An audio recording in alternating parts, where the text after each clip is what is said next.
guys, in this video I'm going to be opening up another Fairy Loot box. So I think, if I'm not mistaken, this is the September box, but I'll see what it says when I get in there. And again, this is the adult and YA combo book only box. There are a variety of combinations you can do from Fairy Loot. You can do adult only book, you can do adult only book and bookish items, you can do the YA box and the YA book and other stuff box, and then this one, the two combined. I think you might be able to do one with everything combined as well, but I have no interest in more stuff. Like books I don't mind, they're easy to pass along and get out if I don't like it, but stuff is too hard. I have more than enough now. So anyway, let's take a look inside. Again, I do love the boxes for Fairy Loot. They're just lovely. And I don't know how long I'm going to keep this either. I might just do Fairy Loot for like a year and then move on.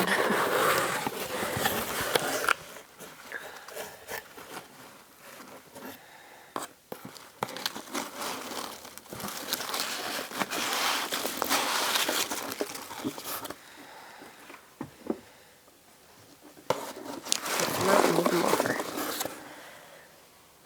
Okay. I can clean this up in a bit.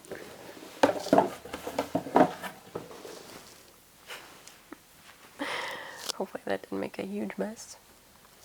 So, they come sleeved up, so I don't know which is which. They do have the cute black book sleeves, nice fairy design on the front, and happy reading on the back. I don't tend to keep these because I have a collection of book sleeves, so I don't need to. So we'll see if this is YA or adult. Mine has a little bit of damage, I just saw.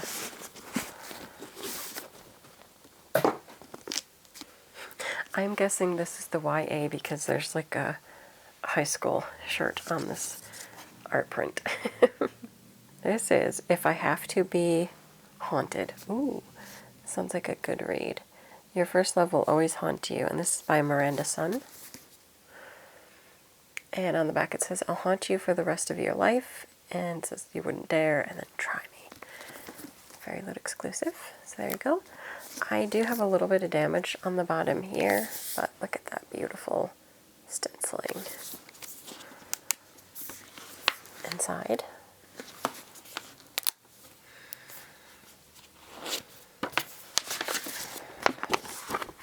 Underneath. Lovely.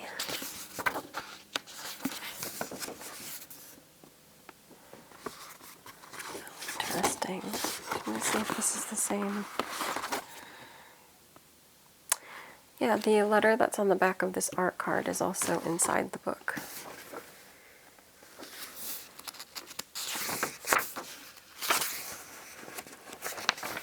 There you go. Nice. Alright. And then this, of course, is under.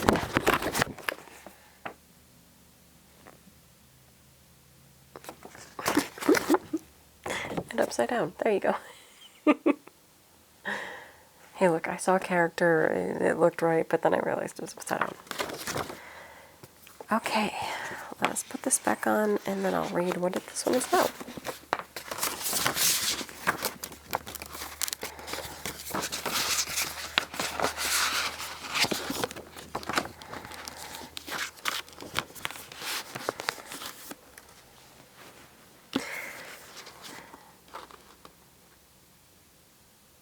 So the description,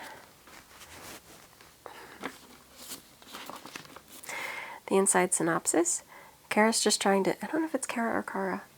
That's why I like audiobooks. Anyway, I will say Kara, but it might be Kara. Actually, I'm going to say Kara. When it's with a C, I always think more Kara. Anyway, Kara's just trying to stay on top of all her classes, excel at her extracurriculars, and prepare for college, which means not speaking to the dead, an ability she inherited from her grandmother. Ghosts are trouble, and Kara doesn't need to add their problems to her own. But then she stumbles upon the body of Zach, the super popular but very newly dead high school golden boy in the woods. And guess what? He wants her to resurrect him. Cue trouble. Miranda Sun's debut touches on the power and conflicts of mother-daughter love, first romance, and finding your place in the world while honoring your culture. Full of heart, humor, and thrills, If I Have to Be Haunted will put a spell on you. This does actually sound really good. I look forward to reading this and probably put it right at the front of my TBR. I'm surprised this time it didn't come with the little inside postcard. Huh. Oh well. So I think last time it had like a little postcard that described the box. But I don't know.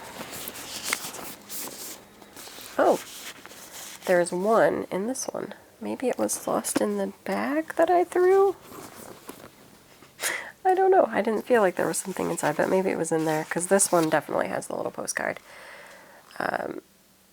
Yeah, September 2023. Yep. This is the Beneath the Mask for the Book Only Adult box. So maybe I accidentally tossed it. This is the art card inside with the letter. And then here it is.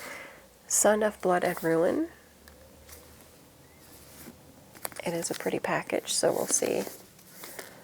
We'll see how it is inside. The back says, "What is this I hear but a masked vigilante who calls herself Pantera? They say she's the finest swordswoman in the New World, that she is a witch, and that she will be the end of us all." So, interesting. There's like panthers. Cool.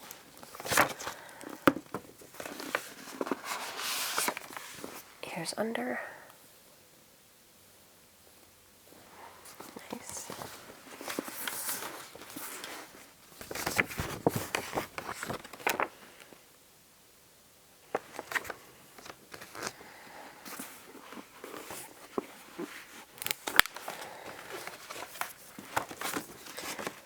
And this is by Marilee Laris? I wonder if it's Laris. I don't know. I don't want to be saying your last name wrong, but I might have. For that, I apologize. And so from the inside synopsis, the Empire of Montezuma II has long fallen, a city raised on the bones of I'm going to say this wrong. I just know it. Tenochtitlan,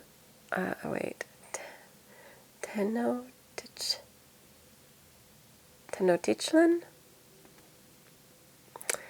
Yo, I don't know. I don't remember if I've heard that before. And like, I am familiar with some of this, but I do not remember hearing that before. Anyway, none dare whisper the names of their gods or speak the magic that once graced the land of the witches who hunted as jaguars, the warriors who soared as eagles, until a new name emerges, a curse on the lips of the Spanish, a hero in the hearts of the people, a masked vigilante, a sorceress with a blade, Pantera. But that is not her only name. To all those who know her, Leonora de las Casas Tlasolstin? Oh boy, I don't know that last name. I hate when that happens. Like, I love audiobooks because usually they're informed on how to say the names. And I don't.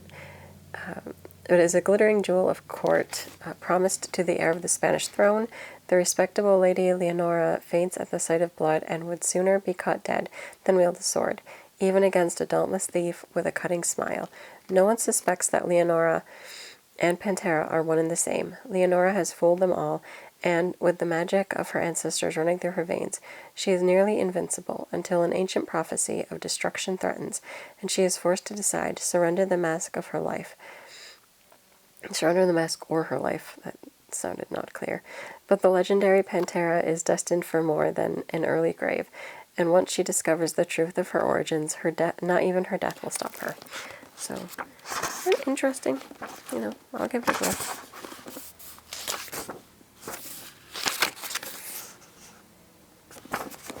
There's a map of Mexico City. So yeah, this will be interesting. Oh, interesting. Okay. So inside, which I always appreciate, there's a note on history, terminology, and pronunciation. Oh, thank goodness.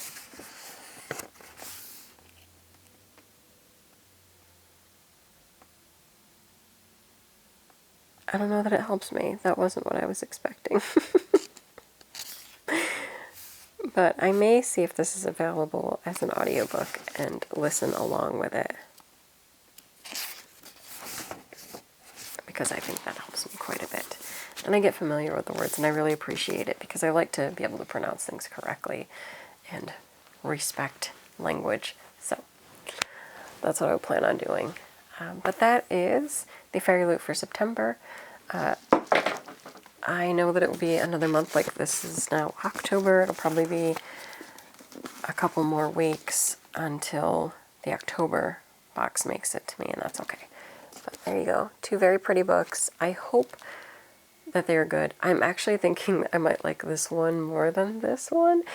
Even though I haven't been into a lot of YA lately, I'm very drawn into this ghost story. I like paranormal stories, so I feel a little bit closer to this one. But I think I might also like this one.